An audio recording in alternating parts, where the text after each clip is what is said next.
अज्ञात वाहनाचा अपघात सांगून आरोपी वाचवण्याचा प्रयत्न होता। सीसीटीव्ही फुटेजने सत्य उघड केलं आणि अखेर आरोपी पोलिसांच्या ताब्यात आला। आरोपी सापडला, पण भास्कर अवथळेचं कुटुंब अजूनही न्यायाच्या प्रतीक्षेत आहे। प्रश्न एकच, न्याय कधी? हा व्हिडिओ शेअर करा, तुमची प्रतिक्रिया कमेंट बॉक्समध्ये द्या। अशा घटना आपल्या महाराष्ट्रामध्ये नाही तर देशामध्ये मोठ्या प्रमाणात होत आहे, परंतु कोणीतरी याकडे लक्ष केंद्रित करायलाच पाहिजे। म्हणून आजचं हे बातमीपत्र जनतेच्या हिताकरिता भास्कर अवथळे यांच्यासारखा बळी दुसऱ्या कोणाचा दुर्दैव जाऊ नये याकरिता। आपण पाहतात संगम समाचार। घटनास्थळ वाघापूर, लोहारा, यवतमाळ, अमरावती नेर रोड। कालावधी सुमारे 2 महिन्यांपूर्वी, वेळ रात्री 12:15 वाजता। भरधाव बोलेरो पिकअपची धडक, तरुणाचा जागीच मृत्यू। यवतमाळ जिल्ह्यातील गवळी समाजातील व्यावसायिक तरुण भास्कर अवथळे वय 32 वर्ष हे रात्री 12:15 वाजताच्या सुमारास टू व्हीलरने घरी जात असताना यवतमाळ अमरावती नेर रोडवरील वाघापूर लोहारा लगत दर्दा इंजिनिअरिंग कॉलेज जवळ हा भीषण अपघात झाला। अपघात एवढा भयंकर होता की त्यावेळी काहीच कोणाला सुचलं नाही आणि होत्याचं नव्हतं एका क्षणात होऊन गेलं। नेर कडून यवतमाळकडे येणारा बोलेरो पिकअप MH29 BE 7956 या वाहनांचा वेग अत्यंत जास्त होता। विशेष म्हणजे संबंधित वाहनांचा हेडलाईट हा सुद्धा बंद असल्याने समोरून येणाऱ्या धोक्याचा अंदाज न आल्याने टू व्हीलर व बोलेरो पिकअपची समोरासमोर जोरदार धडक झाली। या धडकेत भास्कर अवथळे यांचा दुर्दैवी अंत झाला। या अपघातात भास्कर अवथळे यांना गंभीर दुखापत होऊन घटनास्थळीच त्यांचा दुर्दैवी मृत्यू झाला। कुटुंबावर दुःखाचा डोंगर, मदतीसाठी आज कोणीच नाही। या अपघातानंतर भास्कर अवथळे यांचा परिवार पूर्णतः उघड्यावर पडला।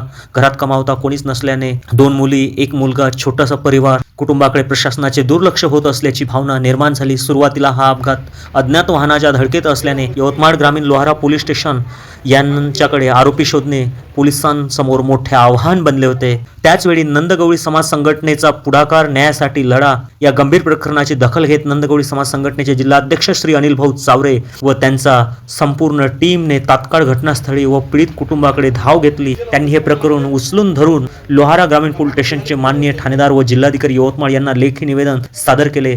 निवेदनात या अपघाताची सखोल चौकशी, संबंधित आरोपीस अटक आणि अवथळे कुटुंबाला न्याय मिळावा अशी ठाम मागणी करण्यात आली। यावेळी त्यांच्या सोबत असलेले उपस्थित पदाधिकारी व कार्यकर्ते, यावेळी नंदगवळी समाज संघटनेचे अध्यक्ष श्री अनिल चावरे, मार्गदर्शक बापू डोळे, उपाध्यक्ष गोकुळ डोळे, दिनेश अवथळे, संतोष पाने, अजय साठे, पवन पाने, लखन अवथळे, वासुदेव साठे, रवी अवथळे, विशाल शेके, मिलिंद भोंगाडे, मंगेश अरबट आदी इत्यादी पदाधिकारी व कार्यकर्ते मोठ्या संख्येने खंबीरपणे उभे होते। पोलिसांची निर्णायक कारवाई, आरोपी जेरबंद।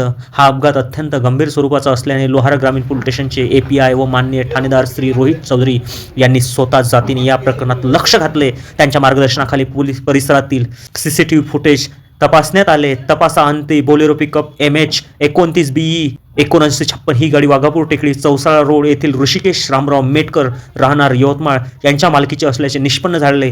बीट जमादार संतोष भाऊ आत्राम यांच्या मदतीने आरोपीला ताब्यात घेण्यात आले आणि चार्जशीट दाखल, न्यायालयात प्रकरण प्रविष्ट करण्यात आले। संपूर्ण वस्तुस्थितीची शहानिशा करून आरोपीला अटक, वाहन जप्त करून ते ग्रामीण पोलीस स्टेशन लोहारा येथे जमा करण्यात आले। पुढील कारवाईसाठी चार्जशीट तयार करून माननीय संबंधित न्यायालय यवतमाळ येथे प्रकरण हस्तांतरित करण्यात आले आहे। परंतु प्रश्न अजूनही संपलेला नाही। प्रश्न हा अजूनही कायम आहे। पीडित कुटुंबाला पूर्ण न्याय कधी? 2 महिन्यानंतर आरोपी सापडला असला तरी भास्कर अवथळे यांचे कुटुंब अजूनही न्याय आणि आर्थिक मदतीच्या परीक्षेत आहेच। प्रशासनाने या प्रकरणाकडे संवेदनशीलतेने पाहून पीडित परिवाराला तात्काळ आर्थिक मदत द्यावी अशी जोरदार मागणी नंदगवळी समाज संघटनेच्या वतीने होत आहे। आपण पाहत आहात संगम समाचार। न्यायासाठी संघर्ष, अखेर पोलिसांची मोठी कारवाई। अशा सत्य आणि गंभीर बातम्यांसाठी चॅनलला सबस्क्राईब करा, व्हिडिओ लाईक करा आणि जास्तीत जास्त हे बातमीपत्र शेअर करा। तुमचं एक शेअर पीडित कुटुंबाला न्याय मिळवून देऊ शकतो।